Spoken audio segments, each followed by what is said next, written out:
vosso reino, seja feita a vossa vontade, assim na terra como no céu, assim na terra como no céu.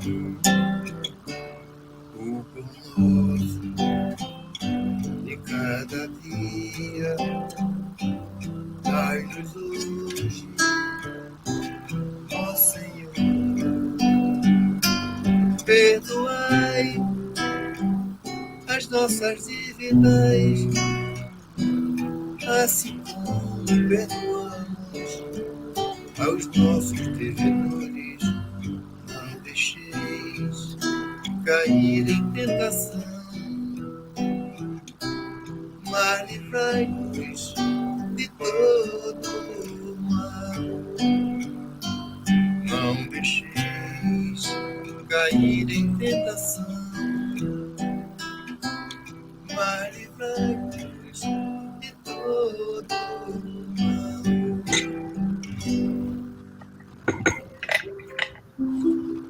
Good morning or good afternoon, everyone.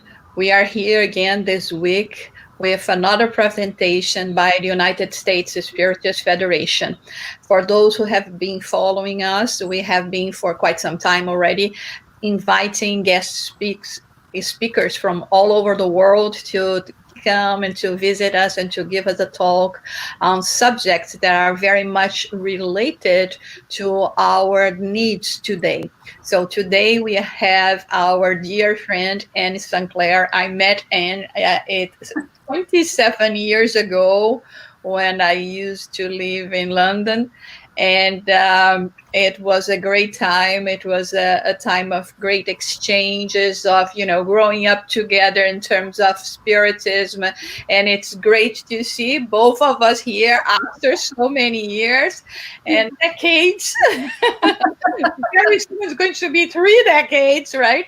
And but it's still committed to the work that we are doing. As always, we like to start with a prayer, but before we start with a prayer, I'm going to already introduce Anne to you, and then we do the prayer and we invite Anne to start her presentation. She's going to be talking to us today about reflections on pain, which is a very important topic for all of us. Anne Sinclair has been studying spiritism for over 30 years in the UK, participating in study groups, mediumship, and giving talks. She was involved in the foundation of the Spiritist Family Group and has been an interpreter for Divaldo Franco in the UK and Ireland for over 30 years.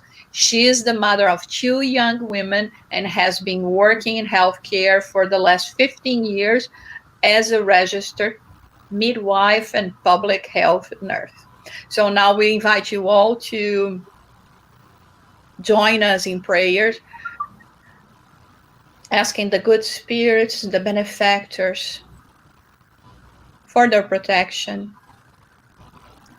They understand that we are doing our best in terms of maintaining the flame of spiritism is spreading all over the world, especially in times like the ones we are living now, so that people can find consolation, understanding, enlightenment, and above all, to feel close to them the love of our brother Jesus.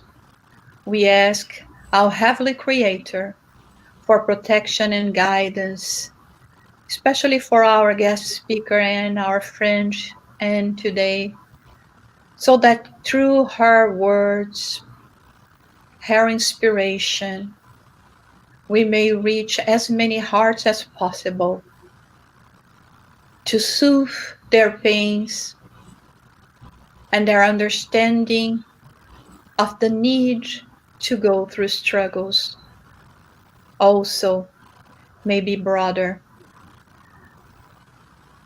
And we pray for the assistance of this work and the continuation of spreading this knowledge of love and enlightenment through all corners of this planet. And we ask permission to start this talk. So, Anne, welcome again, and now is with you, okay? Thank you. So, first of all, I would like to thank Shusara for her kind invitation, for her trust in me to give this talk to you today. I am a little bit new to this technology, so bear with in case I do anything silly. I have a presentation that serves as a bit of an anchor, but sometimes I go slightly off presentation, so don't be worried if that happens. My talk should last about 40-45 minutes, which is the known time that people can concentrate for. And if you have any questions, I'll be happy to take them after that. And you can put them through the live comments. Hopefully I can help you with those. So the topic that came to mind to talk about today is reflections on pain. So I start with a health warning. We're going to talk about pain, but the most important thing to remember is that if any of you who are listening in or hearing this later on, if you're suffering from great pain or difficulties, don't feel that the light way that I speak, that I am in any way minimizing your experience of pain. For my key word is what I learned in the pain clinic when I was studying to be a midwife. The consultant said to me on my first day, he says, if you take anything from the pain clinic, take this. The pain is what the patient says it is. Okay.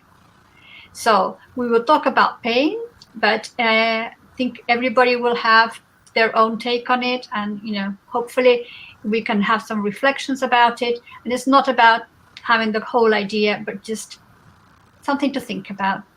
So next slide. Next one. There, perfect. So when I say the word pain, what comes to your mind? So just think for a second before we go on.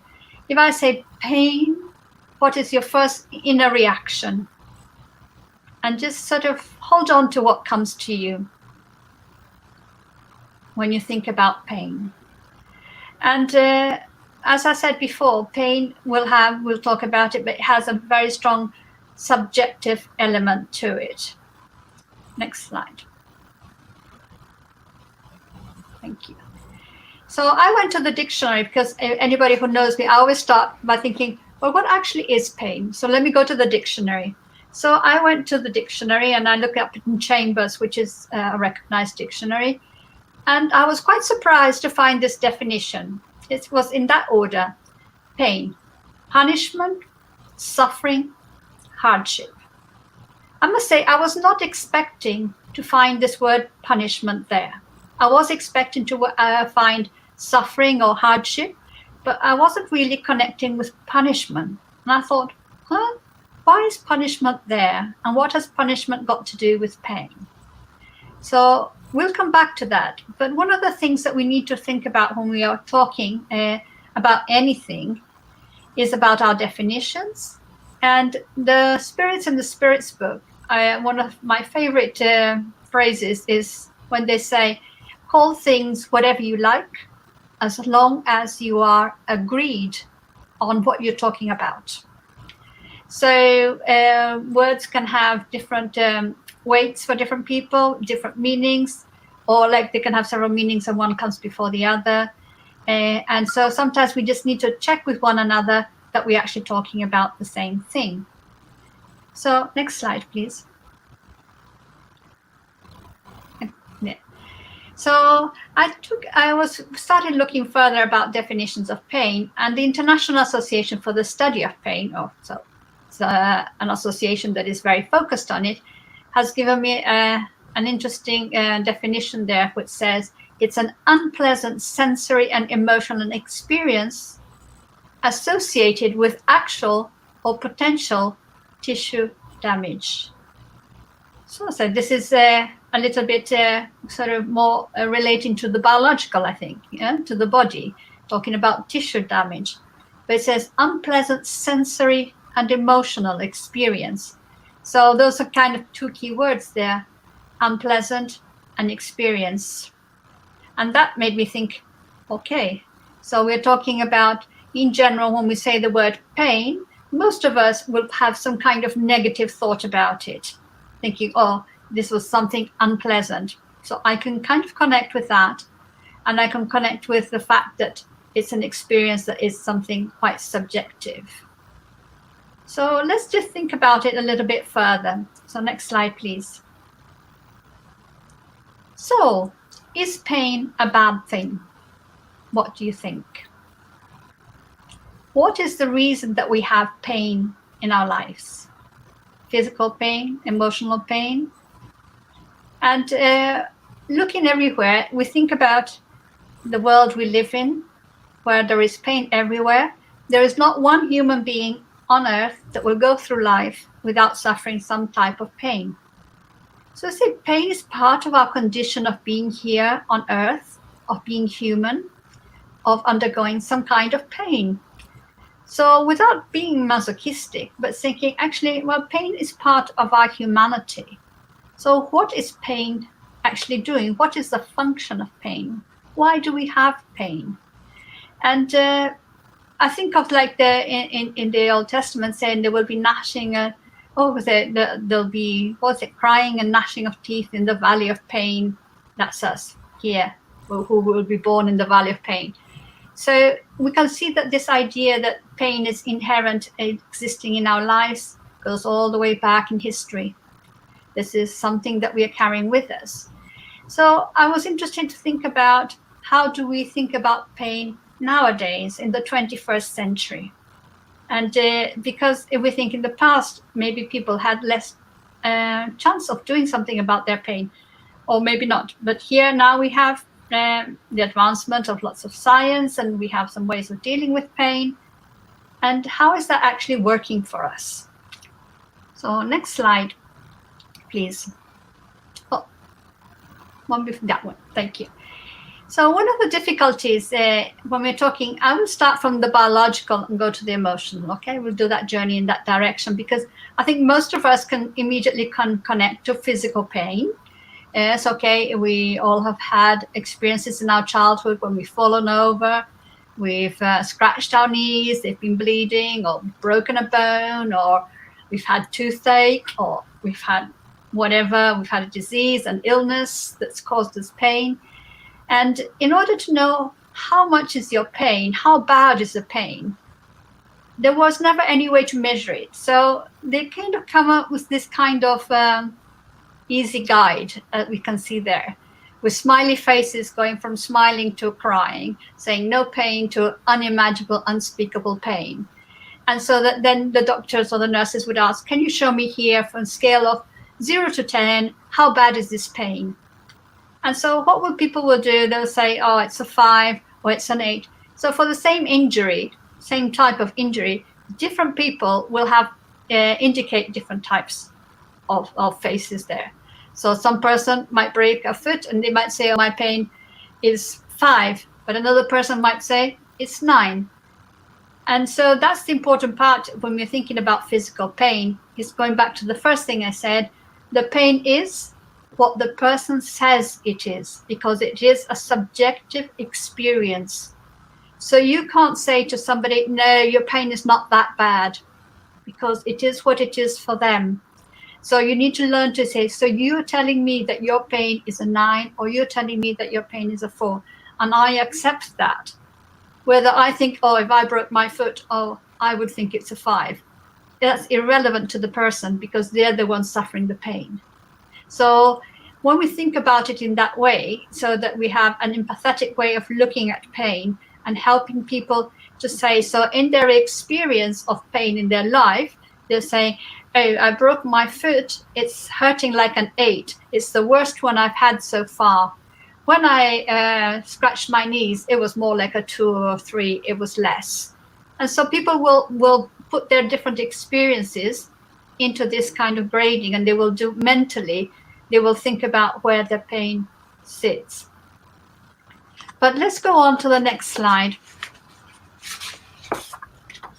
Oh, one before, there. So we're talking about pain associated with the physical body. So as Shusara said, I mean, my background is I'm a midwife. So a lot of the experiences of pain I have relate to childbirth. And I also had 2 children. So childbirth for some people is considered the worst pain in the world. But for other people, they have their babies with no pain. So interesting. So we're thinking about what people call pain.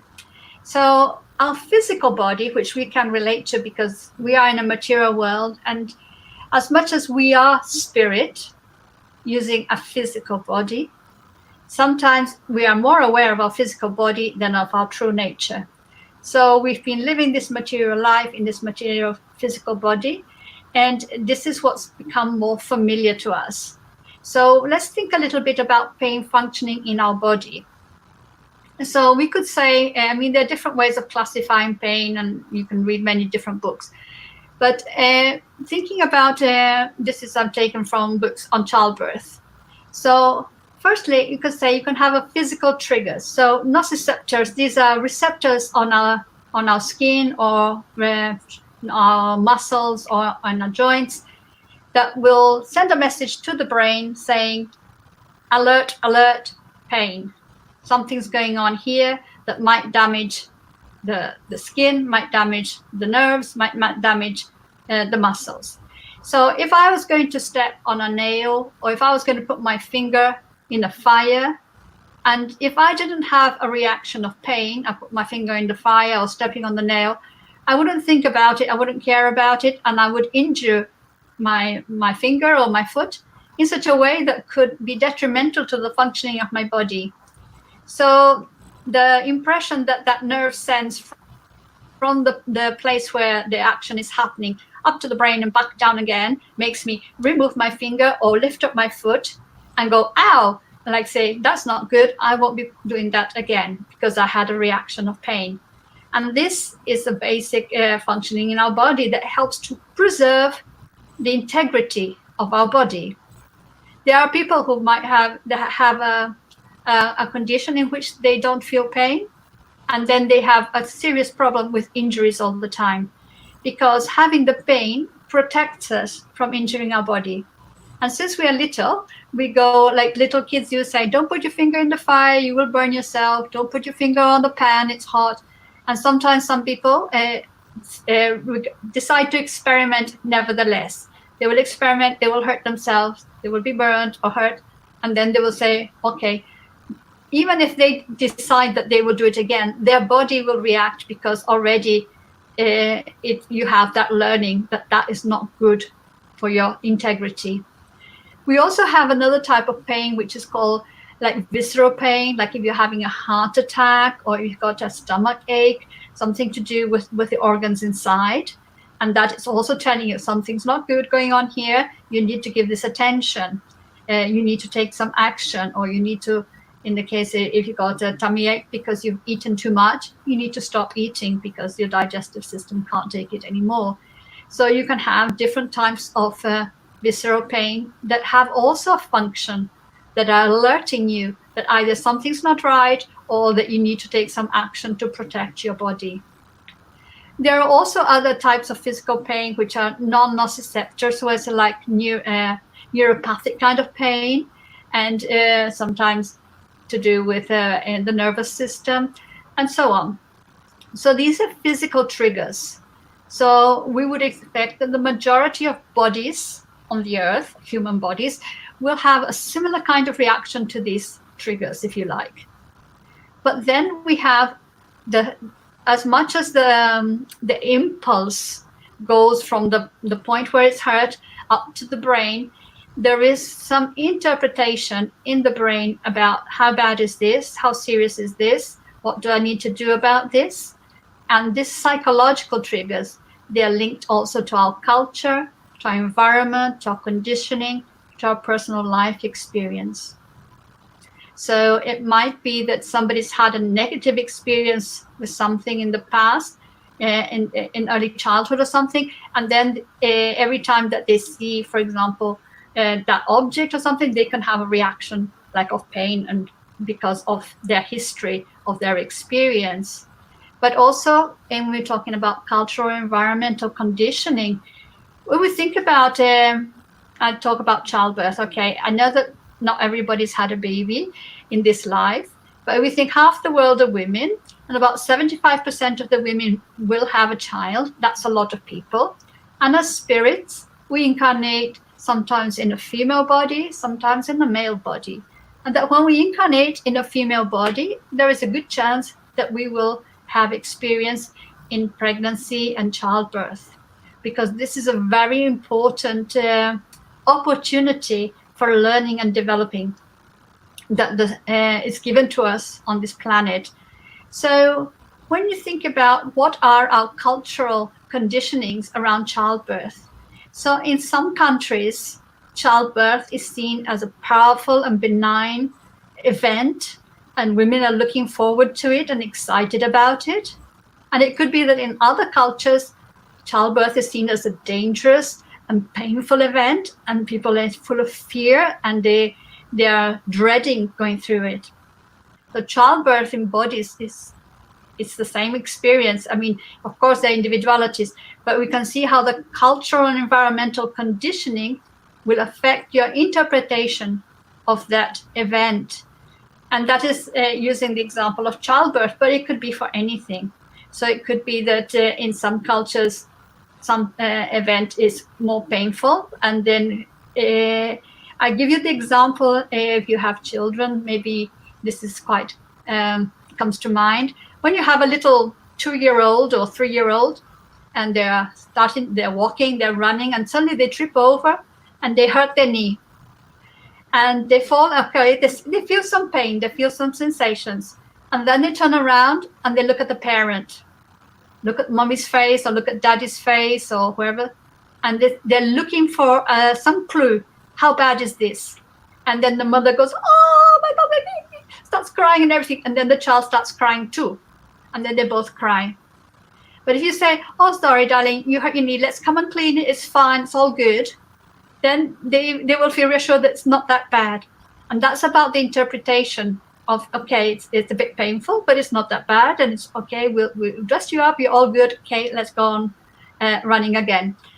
So that kind of cultural element in which we are determining, we don't realize how strong the influence of the parents is on that young child in terms of interpreting what is dangerous, what is not dangerous, what's painful and what's not painful.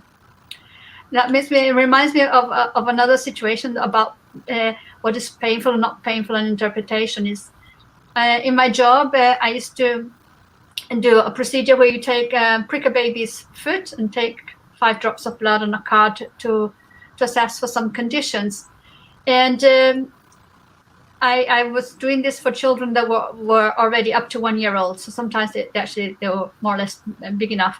And I had to prick the foot. So it's a needle going in your foot, down the heel, to get some blood. Okay. So if I did that to you, okay, it would be a little bit painful, but mostly you could tolerate it. But some parents, I would say to them, say, how are you going to be with me doing this to your baby? And the mother would start crying, oh, you're going to make my baby bleed. It's going to be so painful. I said, look, can I say something? Maybe you're not the best person to be holding the baby at this moment. Maybe somebody else who is okay with it. Because if you start crying and you're starting to be really fearful, your baby is also going to start crying and being fearful, because the baby is made to mirror you and will take the cues from you. So sometimes we need to swap around, somebody else hold this baby. And I'll say to the baby, I said, look, I'm going to prick your foot. I'm going to take some blood. It's going to hurt a little bit, but it'll pass very quickly. And it's all for good reason, so that we can see if you need any treatments. Okay, so I explain all this, as I've just said it, to these nonverbal babies, because I do really totally believe I'm talking to the spirit that goes there. And I tell you, half those babies, sometimes they'll crumple up their face. Other ones, they don't cry. They don't cry. They're okay. And whoever's holding them, I say, you need to hold them, and you need to hold them with love and confidence and say, this is okay, you'll be okay, we've got you. Holding them and containing them in that way. Of course, some might be more sensitive and might have a tear or two and say, it's okay, darling. You know, the pain will pass quickly. We'll put a little plaster and you'll be okay. So from an early age, the environment, the family, those people around are giving indications to all of us as we are growing up about how to interpret this physical pain in our life. But let's go on a little bit. Let's see the next slide. This one. Okay, so this one is, sorry, this is a little bit of a joke here, but this came to my mind and I had to Google it, find it and put it there because this reminds me of my childhood. This is a little comic that used to be in Argentina, a little girl called Mafalda. Some people might know this joke. Anyway, there was a cartoon that used to come out and I remembered exactly this cartoon and I was quite pleased to find it on Google. And so it says, and so how do I do to put this plaster on my soul? How do you put a plaster to make your soul better? It's talking about emotional pain. So if I do a prick your foot and we put a plaster on, of course a plaster doesn't make it better, but it's in a child way. We say we put a plaster on and it'll be okay. So how do I put a plaster on my soul? Because it is part of our humanity that our pain is not just coming from our body, but we talk about also emotional pain. Next slide, please. So let's think of some of the things that are the pain associated with the soul. And here I just put some, but we could have endless ones. So these are the ones that came to mind. And so separation, guilt, resentment, betrayal, jealousy, envy, fear. So how do these associate with pain? We're thinking about, we talk separation. Can be separation of somebody, an end of a relationship, somebody moving to a different country, somebody leaving this earth and going back to the spiritual world, separation because of impositions of society. And when we have a separation that we did not want and we find it difficult, it causes us pain. And we cry and we are upset and we are sad and we have pain. But also that we can see very much, we have a pain associated if we are, for example, jealous or envy, that almost the pain can almost kill us. And one of the things that occurs to me when I think about pain associated with the soul, and thinking all these things, they cause us real pain and like real, how can I say, difficulties.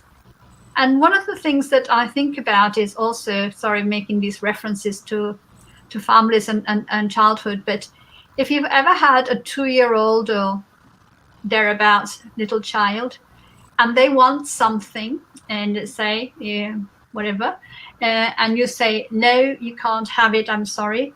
And then they have a tantrum in which they start screaming and yelling and go into a rage and throw themselves on the floor because what they want, they can't have, and they don't have the power to get it for themselves because they're not in control. The parents, hopefully, are in control. Their real sort of rage and pain and their lack of control is like painful almost to watch.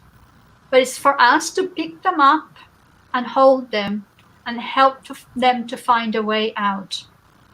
Well, I will say that sometimes as adults, we can see that tantrum going on inside that adult. Well, sometimes it's going on the outside as well. Sometimes some people's pain is such that they get so angry that they throw things and that they lose their control. But can you think about the pain of betrayal of somebody that you trusted and somebody you had invested and you had shown your vulnerable side, and then they betray you? What kind of pain? The pain, what do we say? I was stabbed in the back. Because we then relate it to something physical that then we can relate to. And when we think about people who are jealous or have envy, I say, oh, I was so envious it made me sick. but it made me green. Or thinking about resentment and saying, oh, I'm so angry, I could burst, or I could be apoplectic, or something like that. And guilt eats me up inside. So can you see we're making associations with kind of physical sensations, because that's how we can relate to it better. But what the spirits suggest to us, and of course it is the truth, is that the pain associated with the soul, this pain is way worse than the pain from the body, making no kind of saying, and not minimizing any physical pain at all, but I'm just saying the pain associated with the soul is a pain that you carry for longer, and it's a pain that is more difficult to deal with. So let's have a look at the next slide, please. So I put this slide here just because it helps me to connect the idea that I am spirit in a physical body. But I have, as the spirits have told us, we have an intermediary body, which Allan Kardec called the perispirit, and that connects our spirit to the body, that envelops our spirit in the spiritual world. So when thinking about this connection of our body, our perispirit, and that the fact that we are spirit commanding all this, and that we are immersed in an environment, and that this environment is affecting us, so we can see that from there are coming the impulses of pain from the outside world that are coming in through our body, and that are affecting our soul, are impressing these impressions of pain that we have. They are coming through to our soul, but also the pain that we have in our soul is coming through on the reverse way and manifesting in our body. So we know that if we have emotional pain that we carry for a long time, we will end up having physical manifestations of it in our body. Some organs will become diseased, and people of different holistic orientations might make connections between certain emotions and certain diseases or illnesses. Doesn't important here which exactly, but just thinking that yes, if I am carrying those unbalanced and difficult emotions, if I can't process them, they will impact on my body, because it's a coming and going between the outside and the inside. So the physical pain is coming, if you like, from the outside in, from the body, and the emotional pain is coming from the spirit to the body. It's going in opposite positions. So this is affecting us. And as I said before, we can't really expect to be on earth and not have any level of pain. But why is that? Because pain is helping us. So it's talked about the physical, that the pain is protecting us from harming our body or alerting us that there is an issue that, in our body that needs attention. But what about the emotional side? What is our emotional pain? How is that helping us? And it's helping us to re-educate ourselves, or better, to educate ourselves. Because it was saying, if I have been betrayed and I feel like I've been stabbed in the back and I feel this deep sorrow and pain, that is teaching me not to do this to somebody else, because it's not nice. And if I don't like it for myself, let me not do this to somebody else. And so in this way, we are learning from what happens to us, so that we can learn not to do this to others. Because at the end of the day, the things that harm us are the things that we do. The things that others do to us, they harm them. I know that sometimes it's difficult to accept this and say, no, but they hurt me. Yeah, but their hurt that they can give you is a temporary hurt, because you can forgive them and that can be released. But what you do, it will give you guilt, and it will give you a guilty conscience, and then you will have to deal with that, and you will need to re-educate it. So when we're here on earth and we are in a process, let us think that we are in a process of evolution, and we are learning. And sometimes we learn a lesson and we think, yeah, I've got this. I passed this test, good on me. But then it will reappear in our lives later on. And sometimes we don't pass. Well, are we going backwards? No. It's that we thought we'd pass, but not quite ready yet. So it doesn't matter, because we will all evolve. The law of progress says we are all destined to perfection. We are all created simple and ignorant. There are no special people. Everybody is special. We will start from the same point, and we will all reach the same point, except we are all at different times in our evolution. I sometimes compare our evolution to try to make it sort of comparable to me, and my people who know me know I always use these examples.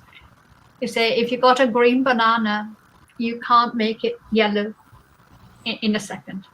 It needs a time to mature. It needs the sun, it needs the nutrients, and it will naturally come to that maturement. As spirits, we will naturally mature by the environment, by the situations that come our way. We can accelerate it a bit if we are focusing our attention to try to do our best. But one way or the other, we will all progress. And we are, for today, the best versions of ourselves. So if we're not too happy with the way we are today, let us just consider that we weren't that good last time round. So we're doing better, and we will always be doing better, because that is the law of progress, as said in the Spirit's book. But let us think of something else that causes us afflictions. Can I have the next slide, please? So when we come into this life, and this is in the Gospel according to Spiritism, this is explained really nicely. It says we can have, we come into a world of afflictions, but we can have past or present causes of affliction. So when we come into life as a little baby, we can be bringing with us certain lessons that have a reason to be there, because it's something we're bringing from our past. We forget our past when we are incarnate. Doesn't matter. So if we have, and I just want to talk a little bit about the law of action and reaction. And it really gets me in the wrong way when people are like action and reaction. They're still sort of in a mosaic kind of law, or they wanted to go an eye for an eye, a tooth for a tooth. The law of action and reaction, God's law, is not that black and white. It's all full of different nuances. So we never know exactly. But if we have issues from the past we need to address in this life, they will come through quite often. They can come through in our DNA. They come through in our body to help us. So we might have restrictions or limitations, or we might have potential for disease in our body that might cause us afflictions. But we also have the present causes of afflictions. And the example they give, so if I eat too much today, if I eat very fatty food and lots of beer or something, I will get a tummy ache. So that's no divine intervention. That is a result of my actions. And I have caused this affliction to myself. So depending what I do, I can cause myself pain by my behavior. So then I can say, I will try to eat less, or I'll try to have a healthier diet, and then hopefully I will not suffer from abdominal pain. Or you can do other examples as well. So sometimes we are causing our pain today. So sometimes some people, and like Divaldo always talks about it, lots of people talk about it, we're talking about our levels of consciousness. I always remember back in the 1970s, my father had cancer. He had cancer, amongst other, of the lungs. And he went to see the oncologist.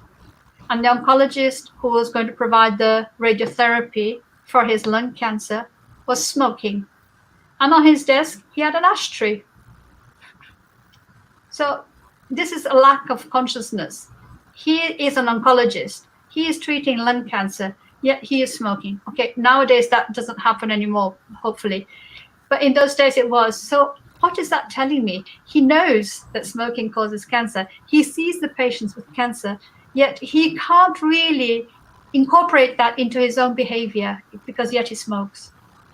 So there's no point everybody telling him, oh, you shouldn't smoke, you shouldn't smoke. He needs to have that consciousness, that to awaken, to say, yeah, smoking causes cancer. I'm not doing it anymore because I choose to have healthy lungs. That has to be a choice that comes from within. So sometimes people want to help their family, their neighbors, their loved ones to have a better life and, impose it. So you can provide a good, healthy environment, but the consciousness comes from within. And that person needs to awaken as maturing to realize. And when that happens, it's very easy to stop having these behaviors that cause you pain. But if you're struggling with it, it's because that penny hasn't dropped yet, as we say. You're still trying to really awaken the consciousness regarding that question. So we know that from nowadays that, you come into an incarnation with a body, you come in with potential for illnesses already in your DNA. But now epigenetics tell us that not everything is set in stone. So you might come in with a potential for diabetes or something, but you might choose early on to have a healthy lifestyle. And that potential, that they call the gene turns off, and you might not develop that illness. So you might save yourself a lot of pain, of physical pain, of illness, because you have made positive action. So it's always thinking about our body is coming in with some potentials, but we have all the time, we are interacting and making decisions which might cause us pain or not. But one thing we say, it's like we will all make mistakes, and we just have to accept that, because we are not perfect. We are not perfect because here we are in a it's next slide, sorry. Next slide. Maybe. Joe, next slide. Okay, never mind. So it says, in my Father's house, there are many mansions. So we live on Earth, our beautiful blue planet, blessed planet where we have this life. But this is a land, an Earth, a planet, what the spirits say, of tests and expiation, tests and atonement. And they say we are progressing and we are moving up in the scale of worlds to one of regeneration. But the world that we've been living in is a world of where there is a lot of pain, because the pain is helping to re-educate us. So we cannot be free of pain. We will have pain somewhere along the line, but we can reduce the amount of pain we have by trying to make better choices. But we will make mistakes, and through the mistakes we will learn, because this is a school, and we learn through our mistakes. So sometimes when we make a mistake, so if we think like sometimes a small child, if they make a mistake, they're really upset and they cry, and their pride is hurt. So their pride hurts more than the mistake they made. So we are working with that as well, accepting where we are in the world, what is our position in evolution, and really starting to awaken and to get to know ourselves. And so saying, if something didn't work out, say, reflect on it. What could I have learned with that? Let me see, if this happens again, how could I do this differently? Or what was good or what was not so good?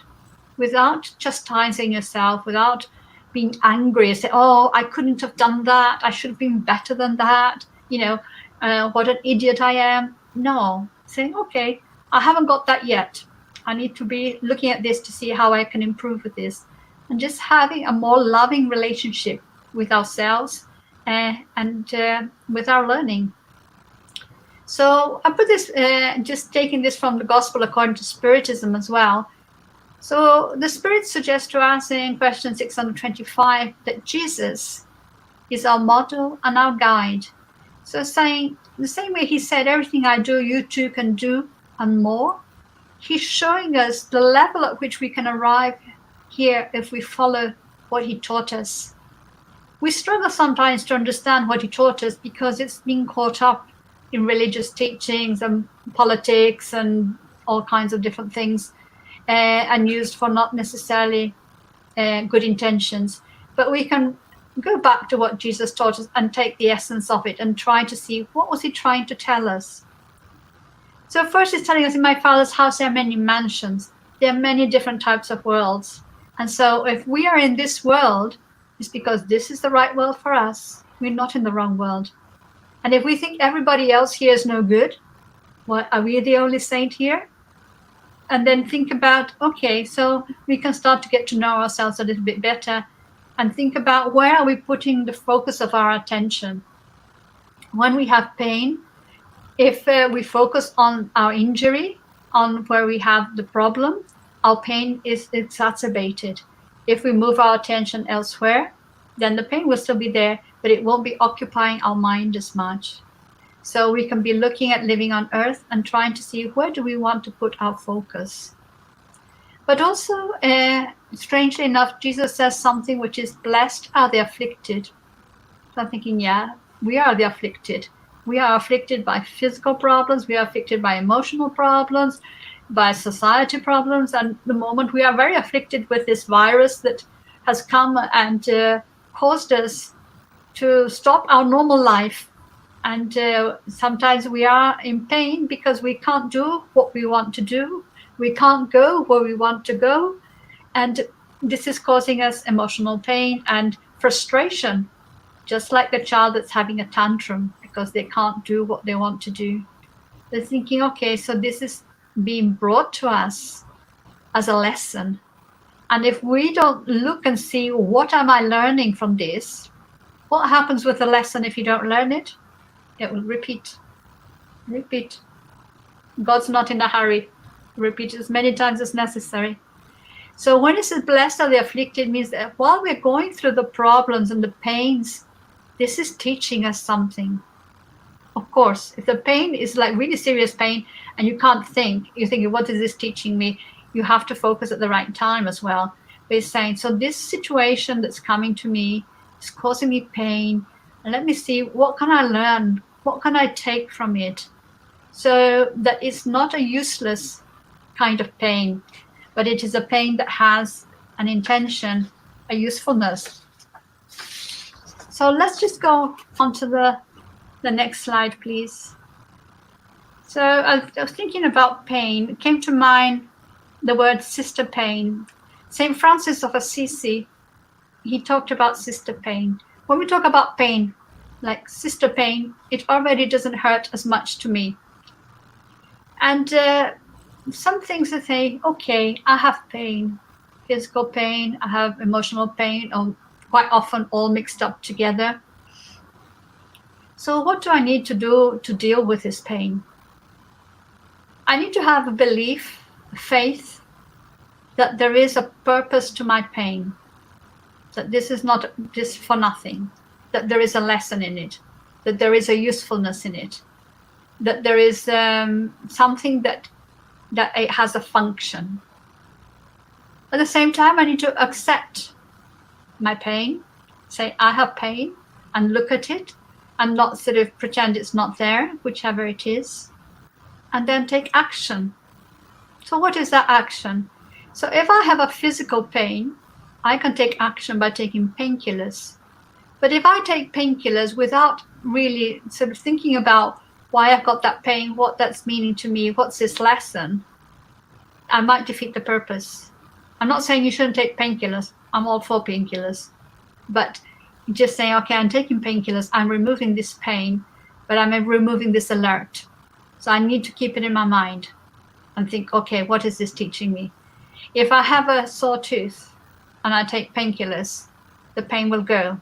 But the infection in the tooth hasn't gone. It's still there. I need to take action. I need to go to the dentist and see what needs to be done. It needs to be repaired or something.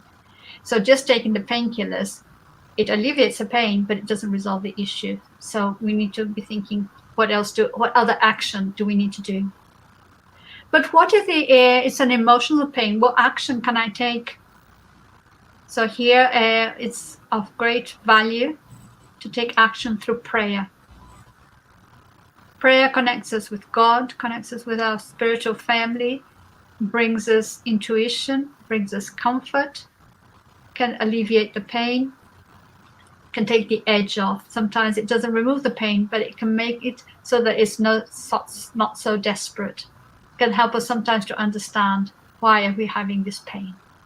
So with prayer, I would talk about meditation. So if in prayer we talk, in meditation we listen. So listen to, what is this? Question yourself, where is this coming from? Why am I having this? What can I learn from this? And when we're learning about our pain, thinking, okay, so self-knowledge, self-awareness, I can see this is where this is coming from, and just start pulling that thread just to look a little bit more under the carpet of what is the source, our difficulties of our soul. Because we present to the world with a mask, very nice sort of presentation, but what goes in our heart and our soul, really, really, only we know. We don't show it to the world, but we need to get to know it. We can't be believing the mask that we present. We need to be in touch with our true being and really identify where are our difficulties that we need to be working on, because we are work in progress, if you like, in terms of perfection. Through assisted pain, we can learn discipline, resistance, resisting things that are causing us pain, trying to look at things in different ways. There are many different ways that we can take action to deal with our pain. Emotional pain sometimes requires to go to therapy or to speak to a friend. Whatever different methods you want to use, it's worthwhile. So you don't want to have the pain and then just be like, it's not about being masochistic and taking the pain and just saying, oh, I'm suffering, so that's good for my evolution. No, the pain needs to have a meaning. It needs to have a function. So let's try to find out what it is and how we can take this forward. So next one, please. So this is my last slide. So it just comes, okay? So if you have pain, remember that each dawn is a new day and that no pain lasts forever. But if you are in pain, it might seem that it lasts for an eternity. But there will come a dawn when your pain will pass, when you don't need it anymore. And this might be in this life, or it might be in the next. But you will know that one day it comes. And sometimes when, like women in childbirth, they're feeling, let's say they're expressing that they're feeling a lot of pain. And they say, how long? If it's only another half an hour, I can do it. But if it's another 24 hours, I can't do it. How long can I take this pain? So know that no pain lasts forever. That God is love. And God is given us pain as an instrument of progress and of protection for our body. So that pain is our sister, not our enemy. So that we can work together and see what sister pain is bringing us in terms of our needs. I hope that these words there might have been useful for you to think about pain in your life and consider going back to the very first thing I ever said was the pain is what the person says it is. Only you can know about your pain. Nobody else can tell you if your pain is too much or too little. Only you know that. But only you will also find a solution of how to live with your pain, overcome it, or let it do the work of progressing your soul that you need at this time. I hope this is useful for you, and thank you very much.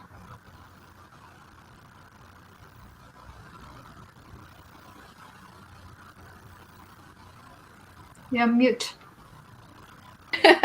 Yes, thank you so much. And that is so much for us to think about it. And I think it's so appropriate that you have chosen this topic to talk about it today, because as we know, the whole world is in pain. And it has been difficult for everyone to deal with that: emotional pains, physical pains, spiritual pain. And we have a few questions, if I could start asking you. Yeah. Well, one of them actually is related to what we were just talking. Could we call this crisis a sister pain? Yes, I think so. So I think we I'm not minimizing the crisis. I'm not minimizing anybody's pain. But this is a crisis that it's painful for us on many levels. If you get the virus, you will have pain. physical pain, for sure. It is a very serious disease, and you will have treatments, and hopefully you will get better. Not everybody will get better, but the majority of people will get better.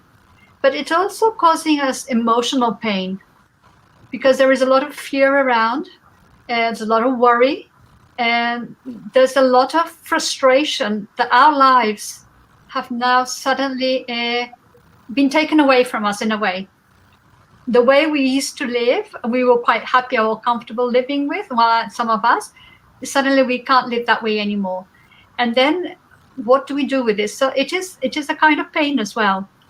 So if we are not thinking about, let me see, what can I learn from this situation? How can I adjust and adapt? If I'm just being angry and upset, I'm going to be ending up ill as well, not with the virus, but with some psychosomatic disease. Mm-hmm. So acceptance is really important. We need to accept there is a pandemic, there is a virus out there, and it's affecting us on many levels. So it is really, I would call it like sister pain, because it is causing us pain on different levels. And I find myself sometimes not coping so well. So I always say, it's you can talk the talk, but do you walk the walk? Yeah. Okay, we have another one here. The to withstand pain has anything to do with spiritual involvement, either physical or emotional or spiritual pain. Yeah, so spiritual pain, yeah. Physical pain, I would say that, our bodies are bodies, and it's our interpretation of pain which will make it worse or more tolerable or less tolerable. When we have pain with fear, or we have pain with resentment, or pain with anger, the pain is worse. So then you talk about the moral involvement. So if we have acceptance that even if we don't understand 100% why this is, but this is obviously God's will, there is a plan out there, there's a bigger picture that I perhaps not able to see at this point, but I accept that this is something that is beneficial for me, and that is why God has provided it for me. Then that takes an element of the pain of it. So the more involved spiritually somebody is, the more they are accepting of God's will, the less they're fighting. If we go back to the example of the child having a tantrum, when we are very young spiritually, we are the kids having the tantrums. But as we grow up, we accept that what our parents are deciding is for our best interest.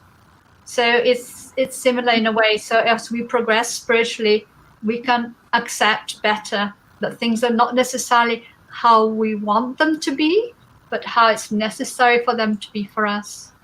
Mm-hmm. Does that make sense? Yeah, absolutely. Another one that Glaucio asked, how to manage the pain of being separated from and unable to assist our loved ones in times of crisis. So I wonder, is it talking about being separated, like being in different places, yeah? So like different cities or different countries and things like that. Mm-hmm. So it's, of course, we want to be there. We want to hug and be with people. So I think, the blessing we have in this moment that we have this crisis is we have this technology, which is not perfect, but we can talk to people, we can see them, we can FaceTime them, and we can make an effort to do that every day.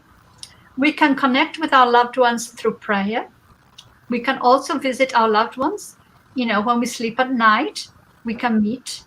And if we suggest that idea to our loved ones, is that I'll see you tonight in the spiritual world, because we are spirit, and when our body sleeps, we are free. So we are only sort of prisoners of our body during our waking state. So we can go and hug and be together. Although when we come back, we might not have a clear memory. Sometimes say, I dreamt that I saw my mom and I gave her a hug. And I felt so real. Well, maybe it was real, because the spiritual world is real. But when it comes through our memory into the material world, it's in a confused state for us. So we can use these different things, and knowing that not everything will have a limit of time. Nothing will be forever. And then that will help us also. But I think to find ways to communicate is, essential. And each family, each loved one, they will find their own ways of what works for them. Our family, we've developed on a Sunday, we do a family quiz. So I have family in Brazil, in Miami, in San Francisco, in London, in Germany, and Sweden, 6 countries. So we all come on the Zoom and we do a family quiz. And we all, we're chatting to each other. And we never used to do that before.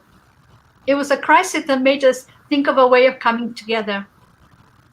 So it was just spontaneous, like the young ones suddenly say, oh, in England, we like quizzes. Yeah, so we like to do a family quiz. It's like somebody organizes, asking questions, and we make up the teams. And then we could suddenly feel connected. Maybe it's only for an hour, 2 hours, but it really sort of built that connection. Wonderful. We have a question for Christian as well. Acceptance is a hard concept for so many. Is there anything you recommend to become more accepting of a hardship? Okay, yeah. So acceptance is a very personal thing. And if you think that something is really hard that's happening to you, then it's different ways how you can think about it. But you think, okay, I don't want this happening to me, but could this be happening to somebody else as well? And then could that open up my empathy for my neighbor who I never realized might be going through a similar situation?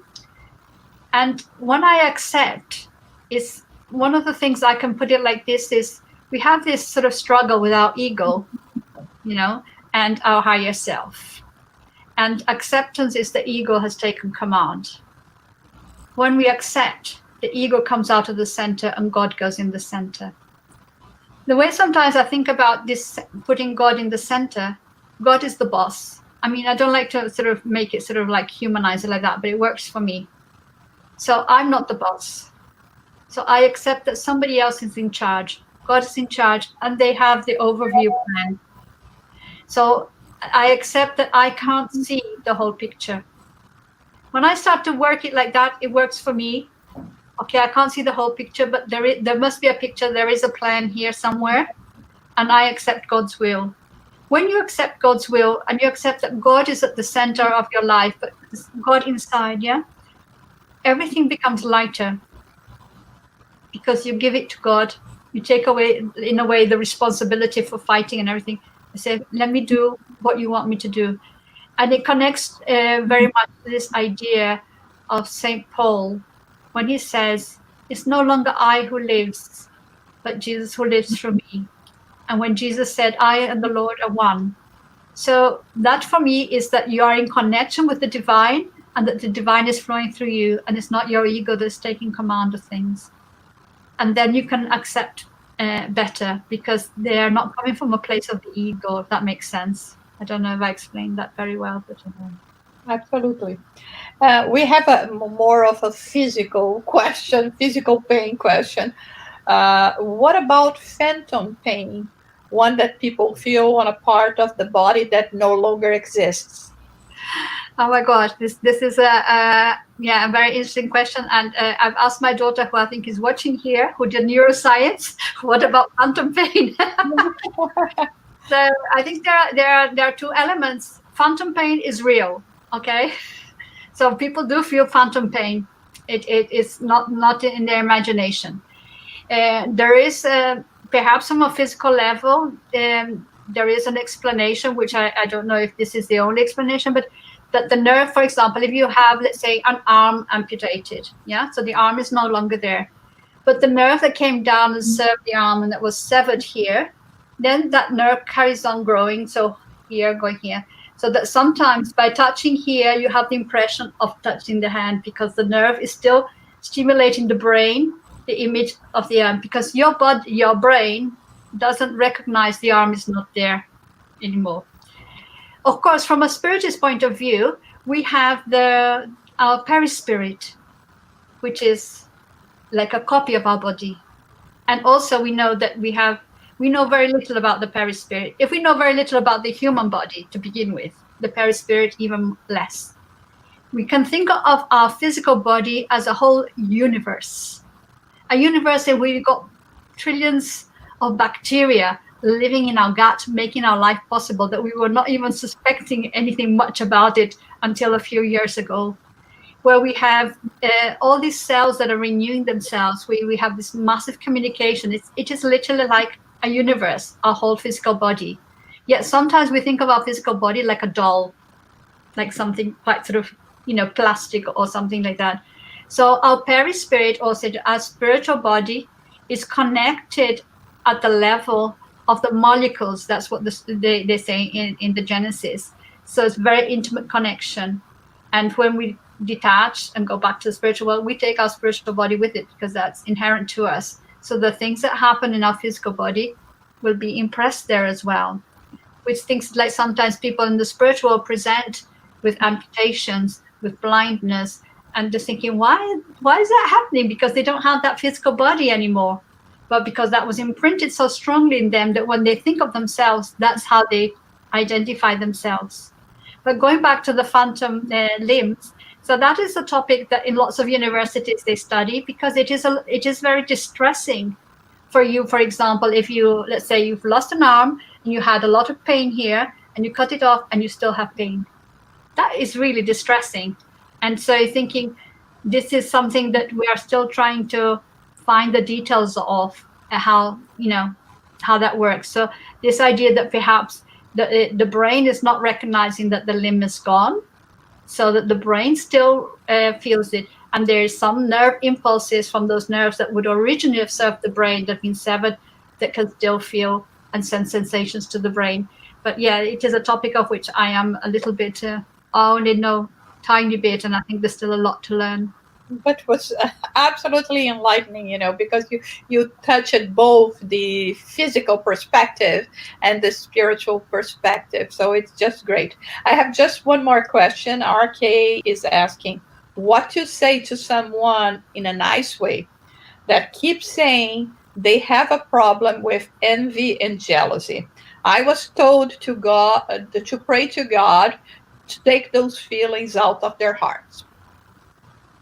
Okay, so I'm just thinking, so you're talking, am I talking to the person who has the jealousy or the envy, or this person wants to talk to another person who has envy and jealousy? I wasn't quite clear about that. Yeah, it's not specified here. Okay. So. Yeah, so let's say, pray to God, ask it. So a person is saying they have an issue with envy and jealousy. Okay, so that's really good that they've identified this.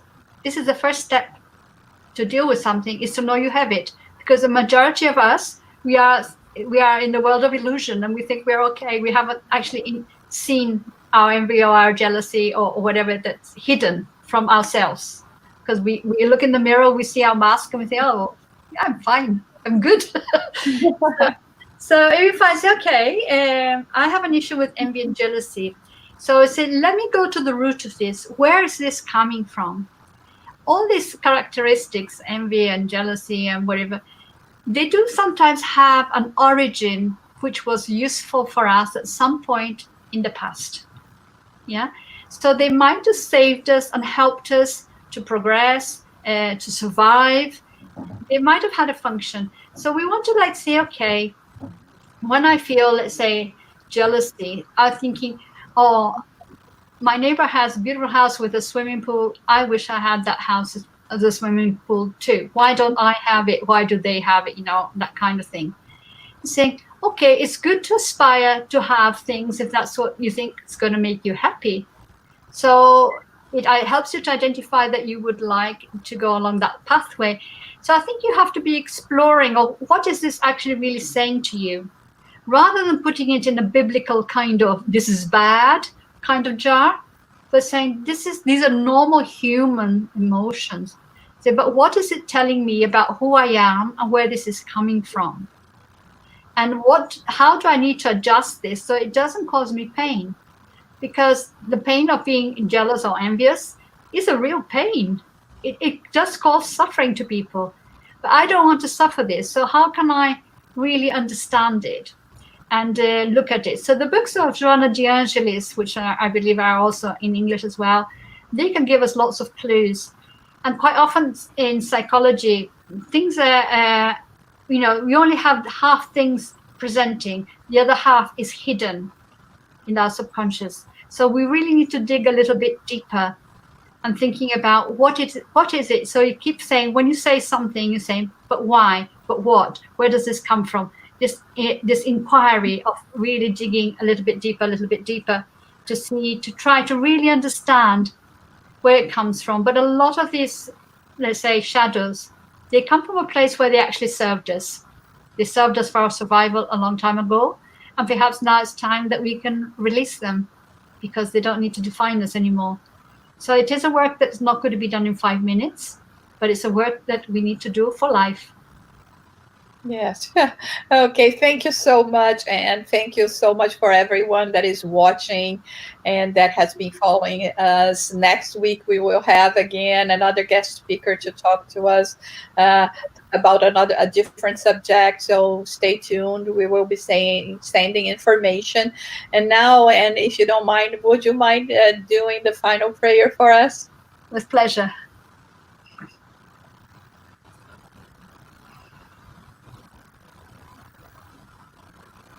So at this moment, I'd just like to connect with all of you, and that together we connect to God, God Creator, Father, presence of love and light in our lives. Help us, Lord, to understand each day a little bit more about our needs and how to fulfill them, but also the needs of others, our brothers and sisters on the pathway, extending love and solidarity all around. We pray, Lord, for those who are suffering more even than we are, for those who are in hospitals, in intensive care, those who are struggling to breathe the essence of life, those who have nothing to eat, those who are suffering violence, wherever our brothers and sisters are in pain or suffering, may your angels visit with consolation and hope through the hands of the incarnates and the voices of the spirits. May we all come together to work in bringing this planet into a higher place, where love and fraternity, solidarity and light, health and peace become the norm.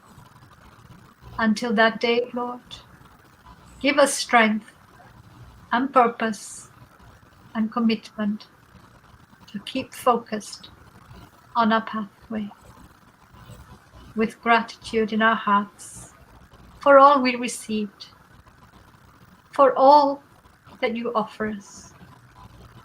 We thank you, Lord. Amen.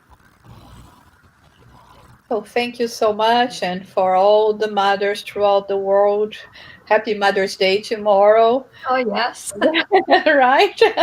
It's going to be a different one, but it's still, we are going to all to be united by our hearts. Thanks for watching again, and until next Sunday. Okay. Thank you very much, Susanna. Thank you.